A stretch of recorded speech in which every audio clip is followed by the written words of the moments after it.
Welcome back, everyone, to this week's Reading Buddies. So today we're going to be reading the next few chapters of Out of My Mind, which is a book about a girl who has cerebral palsy. And before we start, I would like to invite you to go back and look at previous week's sessions on chapters that we read before. If you have not been able to attend the sessions and you would like to know what happened before the story, or if you just came to previous sessions and you didn't really know what was happening, or if you just need to get like a quick catch up on like what happened in the story, because it's been a week. So get comfortable, pause the video if you need to, go use the bathroom, and we will go and get started with today.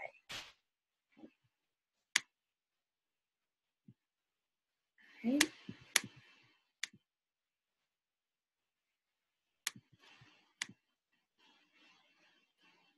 Okay.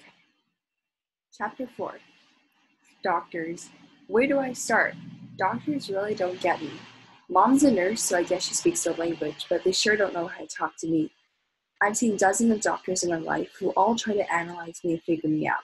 None of them can fix me, so I usually ignore them and act like the retarded person looking at me. I pace on a blank look, focusing on one wall, and pretend their questions are too hard for me to understand. It's sort of what they expect anyway. When I turned 5, it was time to think about enrolling me in school. So my mother took me to a doctor whose job it was to figure out how smart I was. She wheeled me in, locked the brakes so my wheelchair would not roll off, and make sure the lap strap was fastened. My seatbelt came undone, as it does every once in a while. I slid out of that wheelchair like a piece of wet spaghetti. The specialist was a very large man. The bottom button of his shirt had come undone, and his stomach poked through above his belt. Gross. My name is Dr. Hughley, he said in a booming voice. For real, I couldn't make this stuff up. We're going to play a game today, okay? I'll ask you some questions, and you get to play with the toys here.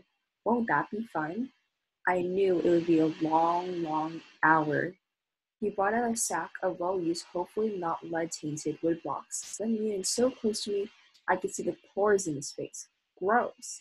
Can you stack these in order, according to size? He said loudly and slowly, as if I were hard of hearing, really stupid. But who was being stupid? Didn't he know I couldn't grab the blocks? Of course I knew which block was bigger than the other, but I couldn't stack them if he paid me money.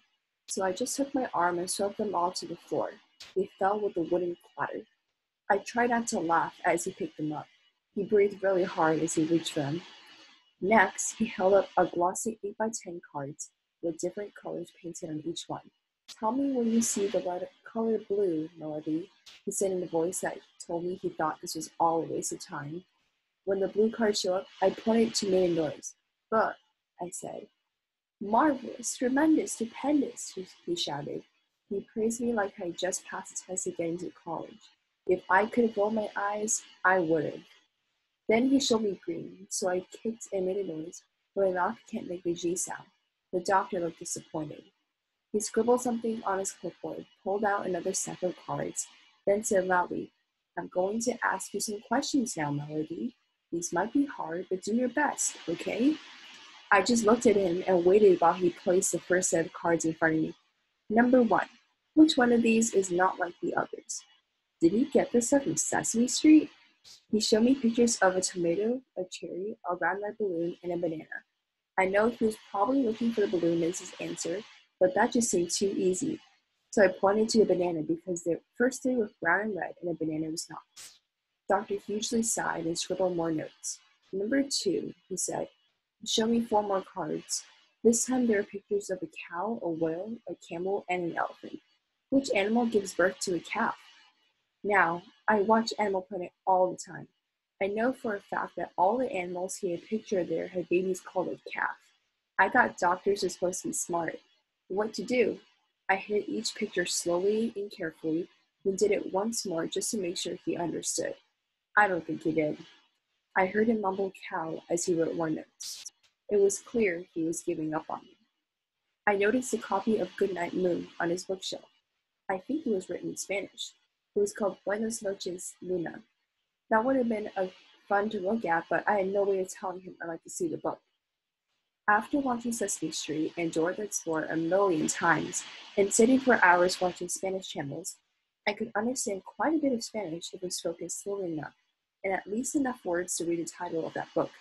He never thought to ask me that, of course. I knew the words and melodies of hundreds of songs, a symphony exploding inside my head, and no one to hear it but me. But he never asked me about music. I knew all the colors and shapes and animals that children my age were supposed to know, plus lots more. In my head, I could count to 1,000, forward and backward. I could identify hundreds of words on sight, but all of that was stuck inside. Dr. Hughley, even though he had been to college for like a million years, would never be smart enough to see inside of me. So I put on my handicapped face and took my mind back to the last summer when Mom and I went to the zoo. I really liked the elephants, but talk about stink. Actually, Dr. Hughley sort of reminded me of one of them. My mom and the doctor had no idea why I was smiling as we rolled into the waiting room while he wrote up his evaluation. It didn't take long. I'm always amazed at how adults assume I can't hear. They talk about me as if I'm invisible, figuring I'm too retarded to understand their conversation. I learned quite a bit this way. But this conversation was really awful. He didn't even try to soften the news for my mom, who, I'm sure, felt like she got hit by a truck. He began by clearing his throat. Mrs. Brooks, he then said, it is my opinion that Melody is severely brain damaged and profoundly retarded. Whoa!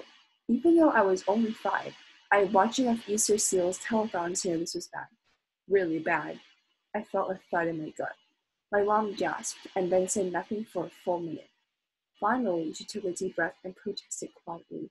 But I know she's bright. I can see it in her eyes.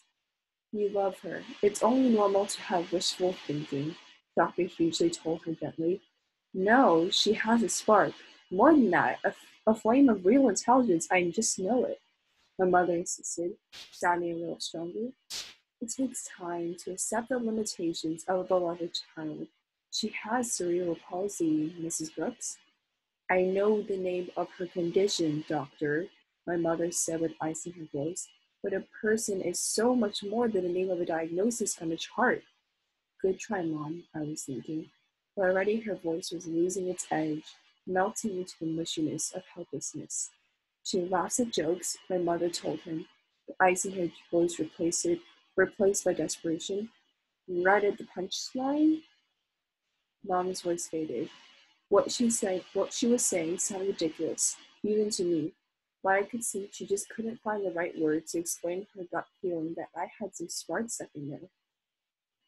Dr. Hughley looked from her to me. He shook his head, then said, You're lucky she still has the ability to smell not. But Melody will never be able to walk on her own or speak a single sentence. She will never be able to feed herself, take care of her own personal needs, or understand anything more than simple instructions. Once you accept that reality, you can deal with the future. That was just plain mean. My mom hardly ever cries, but she did that day. She cried and cried and cried. Dr. Hughley had to give her a whole box of tissues. Both of them ignored me while she sobbed, and he tried to find nice words to say to make her feel better. He didn't do a very good job. Finally, he gave her options. You and your husband have several decisions to make, he told Mom. You can choose to keep her at home, or you can send her to a special school for the developmentally disabled. There aren't many choices here locally. Where do they get those almost pleasant-sounding phrases to describe kids like me? Mom made a sound that could have been the mewing of a kitten. She was losing it. Dr. Hughley continued. You can also decide to put Melody in a residential facility where she can be cared for and kept comfortable. He pulled out a colorful brochure with a smiling child in a wheelchair on the cover and handed it to Mom. I trembled as she took it. Let's see, the doctor said. Melody is 5 now? That's a perfect age for her to learn to adjust to a new environment. You and your husband can get on with your lives without her as a burden. In time, her memories of you will fade. I stared at Mom frantically. I didn't want to be sent away. Was I a burden? I never thought about it like that. Maybe it would be easier for them if I weren't around. I gulped. My hands got cold. Mom wasn't looking at me. She was staring daggers at Dr. Hughley. She crumpled up the tissue she held and stood up. Let me tell you something, doctor. There was no way in heaven or hell that we will be sending Melody away to a nursing home. I blinked. Was this my mother? I blinked again, and she was still there, right up in Dr. Hughley's face. She wasn't finished. You know what? My mother said as she angrily hurled the brochure into a trash can. I think you're cold and insensitive. I hope you never have a child with difficulties. You probably put it out with your trash. Dr. Hughley looked shocked. And what's more, she continued, I think you're wrong. I know you are. Melody has more brains hidden in her head than you'll ever have, despite those fancy degrees from fancy schools you got posted all over your walls. It was the doctor's turn to blink. You've got it easy. You have all your physical functions working properly. You never have to struggle just to get understood. You think you're smart because you have a medical degree? He was wise enough to keep his mouth shut and ashamed enough to lower his head. Mom was on a roll. You're not so intelligent, sir. You're just lucky. All of us who have all of her faculties intact are just plain blessed. Melody is able to figure out things, communicate, and manage in a world where nothing works right for her. She's the one with the true intelligence. She marched out of his office then, rolling swiftly through the thick doors. In the hall we did a quick fist bump. Well, the best I could manage. My hands are no longer cold. I'm taking you right now and enrolling you at Spalding Street Elementary School, she announced with determination. As we headed back to the car, let's get busy. Alright, so that was chapter 4. Before we move on to chapter 5, I think now would be a good time to just talk about some things that we read in chapter 4. So one thing that I would like to point out is how we use the word retarded in the chapter to describe Melody. This is not from Melody's own terms, it's about how people often described her using that term, and it's a term that really puts a person down, a person with a developmental disability, and it makes them seem, it's a way to describe them as stupid and less than human, and it's just not a term that we want to use. It's not a very nice word. So if you ever feel yourself saying that, or anyone else that you know saying that, make sure to think about that and maybe learn from Melody's experience in the story, and how that can be very harmful. And maybe during this time, you can go and get a sip of water, feel free to pause the video, take a bathroom break, take a break, and then we'll move on to the next chapter. All right, welcome back, and we're going to move on to chapter 5. So, I've been at Spalding Street Elementary School for 5 years. It's very ordinary, filled with kids just like the schools I see in television shows. Kids who chase each other on the playground and run down the hall to get to their desks just before the bell rings. Kids who slide on icy patches in the winter and stomp in puddles in the spring. Kids who shout and push. Kids who sharpen their pencils, go to the board to do math problems, and open their books to read a poem. Kids who write their answers in notebook paper and stuff their homework into backpacks. Kids who throw food at each other in the lunchroom while they sip on juice boxes. Kids who sing in the choir, learn to play the violin, and take gymnastics or ballet or swimming lessons after school. Kids who shoot baskets in the gym. Their conversations fills the halls as they make plans, make jokes, make friends. Kids who, for the most part, ignore kids like me. The special needs bus, as they call it, has a cool wheelchair lift built in the door, and it picks me up every morning in front of my house. When we get to school, the drivers take their time and make sure all the belts and buckles are tight before they lower all of us with walkers or wheelchairs or crutches or helmets down in the bus lift, one by one, onto the ground. Then an aide will roll us or help us walk over to a waiting area. When the weather is bright and sunny, we sit outside the school. I like to watch the regular kids as they play foursquare while they wait for the bell to ring. They look like they're having so much fun. We ask one another to play, but no one's ever asked any of us. Not that we could, anyway, but it would be nice if someone would say hi. I guess the foursquare players must think we're all so backward that we don't care that we get treated like we're invisible. I was excited when Mom first enrolled me here. I thought I'd learn new things every day, but mostly it was simply something to do that took up time and got me out of the house. In second and third grades, I probably learned more from the sci-fi or Discovery channels than I ever learned at school. My teachers are nice most of the time, but they would need x-ray vision like Superman to see what was in my head. I'm in a special program with other children with what they call disabilities. Our ages range from 9 to 11. Our learning community, what a joke, has been together since I started school. We never seem to move up and on like other classes. We just do what we did the year before, but with the new teacher. We don't even get a new classroom each year. So the same kids I'm with now were together in second grade with a teacher named Mrs. Tracy. As third graders, we suffered through Mrs. Billups, who could have got the award for worst teacher in the world. There are 6 self-contained learning communities in our wing of the building. Children with various conditions from preschoolers to kids who ought to be in high school by now. Our classroom, room H5, might be nice for babies, but give me a break. It's painted yellow and pink. One wall is covered with a sun with a happy face, a huge rainbow and dozens of flowers, also with smiley faces. The other wall is painted with happy bunnies, kittens, and puppies.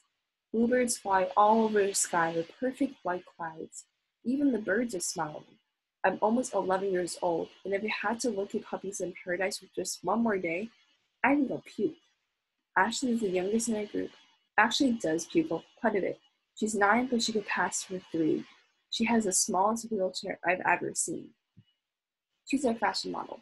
She is just plain beautiful. Movie star eyes, long curly hair, and a tiny pixie nose. She looks like a doll that you could see in a box on a shelf, except she's prettier. Her mother dresses her in perfectly matching outfit every day. If she has on a pink shirt, she wears pink slacks, pink socks, and 2 pink bows in her hair. Even her little fingernails have been done to match. When we do what the teachers and therapists call group activities, it's hard for Ashley to participate. Her body is really stiff, and it's tough for her to reach or grab or hold anything. Every Christmas, they make the kids in H5 decorate a stupid 6-foot styrofoam snowman. I don't know what the children in regular classrooms get to, but I know it's close to holiday time when whatever teacher we have that year pulls this thing out of the closet. Mrs. Hyatt, the kindergarten teacher, loved that messed up snowman. Just 3 huge balls of yellowy styrofoam stuck together with pins and pipes. Let's decorate, children, she said in her squeaky, annoying voice. We're going to practice decorations with Velcro, toothpicks, or glue, whatever works on Sydney, our H5 holiday snowman. I don't know how old the snowman was at that point, but poor Sydney could not stand up straight. It leaned like a drunk who needed the wall to hold it up. Mrs. Hyde gave us green snowflakes. Green? We were the dumb kids. I guess we weren't supposed to care.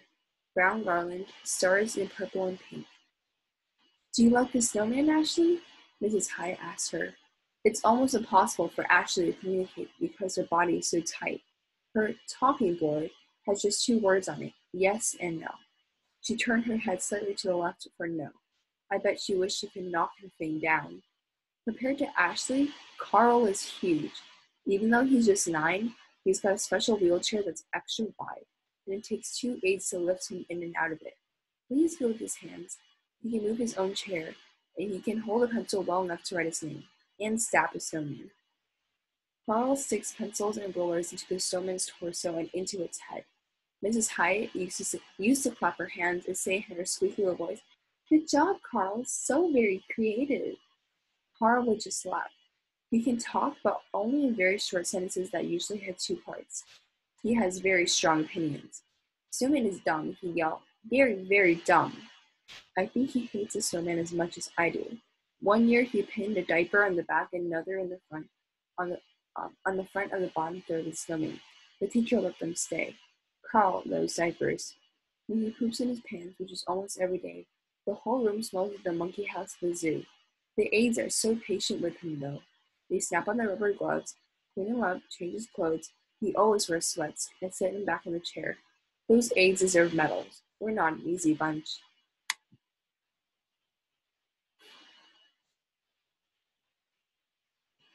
Maria, who has Down syndrome, is 10. She loves Christmas and Easter and Valentine's Day and Earth Day. It doesn't matter. If it's a holiday, Maria is ready to celebrate. She's wide around the middle, like a little snowman, but Maria talks all the time. She's fun to be around, even though she insists on calling me Melly Belly. Water time. I drink some water, and you should too. Hydration is good.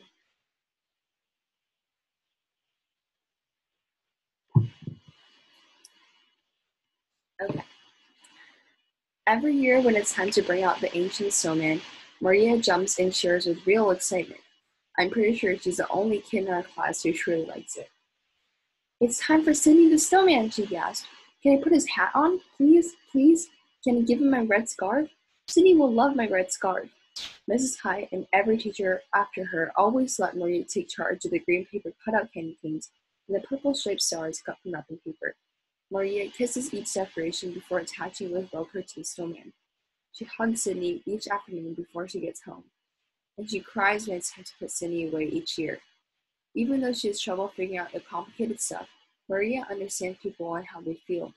Why are you sad today, Melly Belly? She asked me one morning a couple of years ago. How could she have known that a goldfish died the day before? I let her give me a big hug, and I felt better. And if Maria is our hugger, Gloria is our rocker. She rocks for hours in the corner under one of the dumb smiling flowers. The teachers are always trying to coax her out, but she wraps her arms around herself like she's cold and keeps on rocking. She's autistic, I think.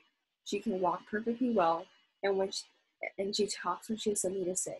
It's always worth listening to. Snowman makes me shiver, she blurted out one day, when the class was surprisingly quiet. Then she curled up in her corner, said nothing else until it was time to go home. She's never added one decoration to our snowman, but she does uncurl and seem to relax when the teacher puts on a CD of holiday music. Willie Williams, yes, that's his real name, is 11. I'm not sure what his diagnosis is. He yodels like one of the Swiss people in the mountain climbing commercial. He makes other noises too. Whistles and grunts and shrieks. He's never ever quiet and never completely still. I sometimes wonder if he makes all those noises and movements in his sleep. When Sydney the snowman comes out of whatever box is keeping him during most of the year, the teacher has to keep Willie at a distance because he'll knock the wobbling thing down. Willie's not trying to be mean. It's just that his arms and legs are in constant motion. He can't help it. Mrs. White was the first teacher to witness Sydney topple over. Why don't you add this bright pink bow to our snowman? She had squeaked to Willie that first year. All arms and movement, Willie tried, but the stupid pink bow went in one direction and poor Sydney went in the other. 3 separate balls rolled across the room. Willie shrieked and whistled. I think I saw him smile as well. Now, if Mrs. Hyde had given Willie a baseball to go to the snowman, it would have been placed more carefully. Willie loves baseball. Our first grade teacher, Mr. Gross, liked to play guessing games. Willie just burbled if the questions were about butterflies or boats. Watch out, the question was about baseball. He screeched out the right answer before the yelps and bellows took over. Who was the first baseball player to hit 60 home runs in one season, Mr. Gross asked. Babe Ruth, then a screech. Who broke Babe Ruth's record of 714 home runs? Hank Aaron, would be noises. And who is the all-time hit king? Mr. Gross seemed to be astonished at Willie's knowledge. Pete Rose, 4256. Eek! And who holds the lifetime touchdown record? Silence, not even a squeak. Willie doesn't bother with football or snowman. Sometimes when I look at Willie, though, I get the feeling that he wishes he could be still and silent. I watch him as he closes his eyes, frowns up his face, and concentrates. For just a few minutes, he's quiet. He takes a deep breath, like a swimmer coming for air. When he opens his eyes, the noises start all over, and then he always looks sad. Jill uses a walker because her left foot drags a little as she walks. She's thin and pale and very quiet. When Sydney came out for the season, Jill's eyes are almost blank. It's like the light has been clicked off. She cries a lot. Mr. Gross used to put decorations in her hand and tried to make it easy for her to join the activity. It was like helping a store mannequin. I heard an aide say she was in a car accident when she was a baby. I think that's awful, to start out okay, then lose the ability to do so. Freddie, who's almost 12, is the oldest in our group. He uses an electric wheelchair. He loves that thing. He tells me every chance he gets, Freddie, go zoom! Freddie, go zoom! He grins, pretends he's putting on a helmet, then he pushes the controller to its max position and takes off across the room. Of course, his speed control has 2 settings, slow and slower. But to Freddie, he's at the racetrack. He zooms his electric chair around the raggedy old snowman, tossing Velcro stars and bells at it, asking, Snowman go zoom zoom? Well, after what Willie sent it flying, and Carl tried to stab with pencils, I guess it was a fair question. Every year, Freddie adds his own touches to the snowman, NASCAR and NASA decals, like the one in his chair. If you ask Freddie what day it is, he can't tell you. But if you want to know who won the Daytona 500, Freddie will know. And then there's me. I hate the stupid snowman, but I toss tinsel at it like they asked me to. It's easier than trying to explain. I have a large plexiglass tray that fastens to the arms of my chair. It serves as a food tray as well as a communication board. When I was young, mom based dozens of words on it, but I was still limited to only a handful of common nouns, verbs, and adjectives, some names, and a bunch of smiley faces. There was also a few necessary phrases like, I need to go to the bathroom, please, and I'm hungry. Most people, like even little kids, need to say more than that in a day. Duh. I got please and thank you, yes, no, and maybe close together on the right-hand side. On the left are the names of people in my family, kids in my class, and teachers. The name Sydney is not included. There is an alphabet strip at the top, so I can spell out words, and a row of numbers under that, so I can count or see how many we talk about time. But for the majority of my life, I've had the communication tools of a little kid on my board. It's no wonder everyone thinks I'm retarded. I hate that word, by the way, retarded. I like all the kids at room age 5, and they understand the situations better than anybody, but there's nobody else like me. It's like I live in cages with no door and no key, and I have no way to tell someone how to get out. Oh wait, I forgot about Mrs. V.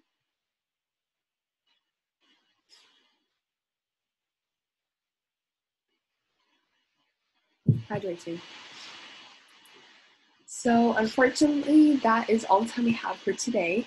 I hope you guys had a good time reading along as I had a good time reading along with you guys.